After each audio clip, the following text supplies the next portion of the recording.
The banks are getting scared. They're trying to change the rules so they don't go under. And for real, the other day, New York Community Bank woke up like this. Cue bank failures 2024. And just a couple of days ago, they tried to pass this new rule about derivatives, and the implications are super spicy.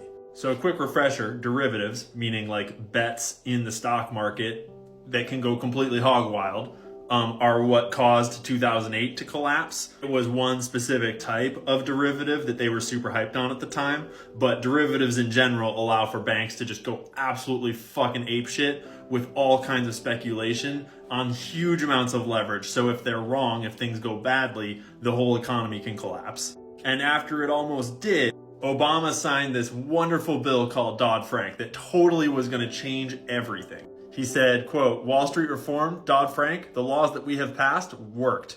It's popular in the media and political discourse, both on the left and the right, to suggest that the crisis happened and nothing changed. That is not true." Sorry, I should be doing my Obama voice. That is not true. We are moving in the derivative sector, a huge amount of oversight. Fuck that, we don't have time for all that in his voice. Basically, the idea was all these derivatives that are just shady backdoor deals, banks betting with other banks without telling anyone else what they're betting on with huge amounts of money that is not all theirs. A lot of it doesn't even exist because they're banking on leverage.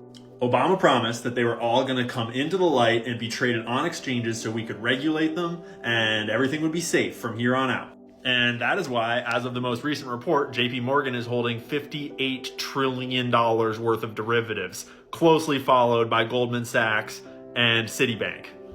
For a little perspective here, I took the GDP of all of the biggest countries in the world, and I put them on this cute little chart scaled in trillions of dollars. And if you add up every country except the US, all these ones highlighted in red, then you get that blue bar, $55 trillion. That's all of them except the US added together. Remember, gross domestic product.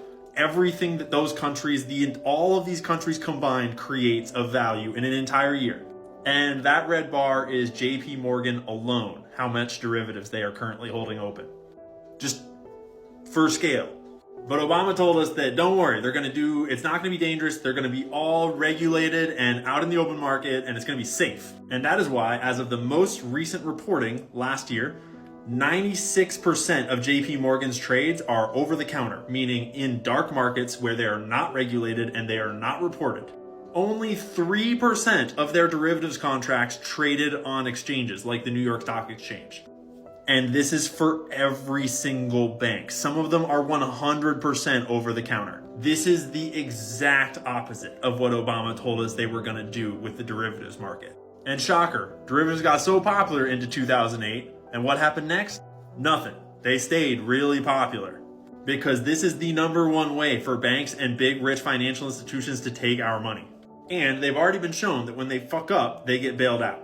And that brings us to this new regulation that they just tried to get through. And for all you dipshits out there that are always trying to be like, this is notional value, he doesn't know what he's talking about. Yeah, we know what notional value is, guys. Sit tight while we learn about this new rule because notional value matters. I first caught wind of this just a few days ago when this Reddit user, "What Can I Make Today?" posted and broke this whole bill down. If you Google what you're seeing on the screen here, you can find this post. And yes, I went and corroborated what he is claiming on the official government websites. The law itself is a long document with a whole bunch of legalese that's very confusing. But basically what it's saying is, when the markets are really crazy, how about if we just let the big banks while it's really crazy, let's just not margin call them. See, when the banks or anyone places derivative bets on the market, they have to have a certain amount of collateral just in case the trade goes wrong. Particularly because all of these trades are being done on margin, meaning money they don't actually have. But sometimes the market does crazy things and gets what we call volatile. And they're worried that that could threaten the stability of its members during periods of heightened volatility. Oh, by the way, its members, referring to the OCC, this is their member directory. We're talking people like Goldman Sachs, Morgan Stanley, Vanguard, Virtue, Instinet, Citigroup, Bank of America, NASDAQ, you get the idea. Not you filthy peasant. And they're worried that if the market gets crazy, a sudden extreme increase in margin requirements could stress one of their members' ability to obtain liquidity to meet its obligations, particularly in periods of high volatility. I can't imagine why they would be expecting extreme volatility in the markets soon. So they're proposing changing the rules so that when the markets go crazy, all the biggest players just get a free pass on having their bets going wrong. Not you though. Marge will call you so fucking fast. They specifically refer to what happened with GameStop as an example of why they should all not have to deal with all this market volatility and should get a free pass on having a ton of risky bets and not having enough margin to cover them. Remember how much risky betting we're talking about here. Remember that it is 96 traded over the counter, meaning unregulated and unchecked. What they are specifically concerned about is something called counterparty risk. Because all these hundreds of trillions of dollars of derivatives, they are not all just open trades that if you get it wrong, you lose all the money. It's a bunch of hedges and balances back and forth. And when they open a position for someone in this direction, they open their own position in the other direction to cover their asses. It's all very complicated. Yes, to all the haters, we know what notional value means. Y'all need to learn what counterparty risk means, like Bill Hwang learned real quick. See, back around when GameStop happened, Bill was doing a whole bunch of kind of secret over-the-counter trading of really high derivatives with a bunch of money that he didn't exactly have in, like the exact same thing the banks are doing on those sheets I'm showing you. But the problem is once his trades kind of started to go a little wrong and then like the GameStop thing happened and all the markets were crazy and he just kind of lost control of like the margin in his portfolio. And his firm went bankrupt pretty damn quick. But the problem is that the counterparty to almost all of his trades was Credit Suisse. And the moment that his firm, Archegos, ceased to exist, suddenly Credit Suisse was holding all of these trades open with no one on the other side to fulfill. Meaning what were balanced, hedged positions one day, the very next day were complete YOLOs, just like balls deep into whatever directions Bill had left them on the hook for. And if you didn't know, Credit Suisse is not with us anymore, largely because of Bill and Archegos.